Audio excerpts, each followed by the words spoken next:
అదరగొట్టే కారం రంగు రుచి ఆచి కారం పొడి. తెలంగాణలో పంచాయతీ ఎన్నికలకు నేడు నోటిఫికేషన్ విడుదల కానుంది.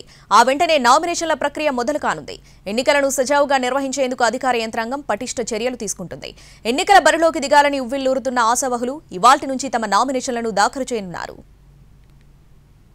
తెలంగాణలో పంచాయతీ ఎన్నికలు 3 విడతల్లో జరగనున్నాయి. డిసెంబర్ 11, 14, 17 తేదీల్లో పోలింగ్ జరగనుంది. ఇవాళ తొలి దశ ఎన్నికలకు నోటిఫికేషన్ వెలువడనుంది. ఈ తర్వాత నుంచి నామినేషన్ల ప్రక్రియ ప్రారంభం కానుంది. డిసెంబర్ 11న మొదటి దశలో పోలింగ్ జరిగే పంచాయతీల్లో ఇవాల్టి నుంచే నామినేషన్లను స్వీకరిస్తారు. సర్పంచ్, వార్డు మెంబర్లకు పోటీ పడే వారంతా నామినేషన్లను సిద్ధం చేసే పనిలో నిమగ్నమయ్యారు. తొలి దశలో పోటీ పడే సర్పంచ్, వార్డు మెంబర్లు నామినేషన్లు సమర్పించేందుకు తుది గడువు ఈ నెల 29. తొలి విడతలో 4236 సర్పంచ్, 37,440 వార్డు మెంబర్ స్థానాలకు పోలింగ్ నిర్వహించనుంది రాష్ట్ర ఎన్నికల సంఘం. తొలి దశలో దాఖలయ్యే నామినేషన్లను ఈ నెల 30న పరిశీలిస్తారు.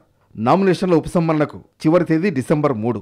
ఆ రోజు మధ్యాహ్నం 3 గంటల తర్వాత అభ్యర్థుల తుది జాబితాను ప్రకటిస్తారు. డిసెంబర్ 11న తొలి దశ పోలింగ్ ఉదయం 7 గంటల నుంచి మధ్యాహ్నం 1 గంట వరకు నిర్వహిస్తారు.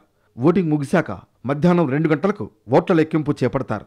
అదే రోజు ఫలితాలను వెల్లడిస్తారు. ఫలితాలు వెల్లడైన రోజే ఉప సర్పంచ్ను వార్డు సభ్యులు ఎన్నుకుంటారు.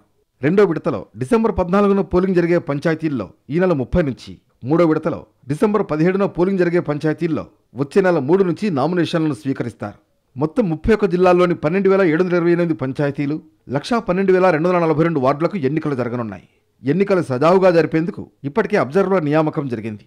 గ్రామ సర్పంచ్, వార్డు మెంబర్ స్థానాలకు పటిష్టంగా ఎన్నికల నిర్వహణపై జిల్లా కలెక్టర్లు, ఎస్పీలతో రాష్ట్ర ఎన్నికల కమిషనర్ రాణి కుముదుని వీడియో కాన్ఫరెన్స్ నిర్వహించారు.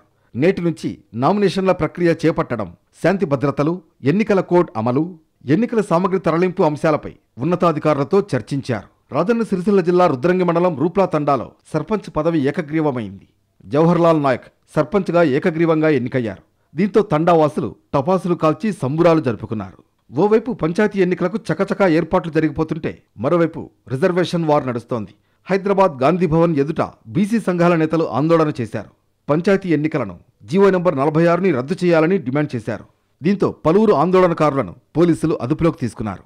మరోవైపు పంచాయతీ రిజర్వేషన్లను సవాల్ చేస్తూ తెలంగాణ హైకోర్టులో పిటిషన్లు దాఖలయ్యాయి. కల్వకుర్తి నియోజకవర్గం వెల్దండ తిమ్మనోనిపల్లి రిజర్వేషన్లపై అభ్యంతరం వ్యక్తం చేశాడు ఓ పిటిషనర్. బీసీ జనాభా ఆధారంగా రిజర్వేషన్లు కేటాయించలేదంటూ పిటిషన్లో ప్రస్తావించాడు. వార్డులన్నింటినీ ఎస్సీ ఎస్టీలకే కేటాయించారని ఆరోపించాడు. ఎస్సీ ఎస్టీల కంటే బీసీల జనాభా అధికంగా ఉందని తెలిపాడు. అలాగే సంగారెడ్డి జిల్లాలోని గ్రామాల్లో రిజర్వేషన్లను మరో పిటిషనర్ సవాల్ చేశాడు. ఈ పిటిషన్లపై తదుపరి విచారణను ఇవాళ చేపట్టనుంది హైకోర్టు.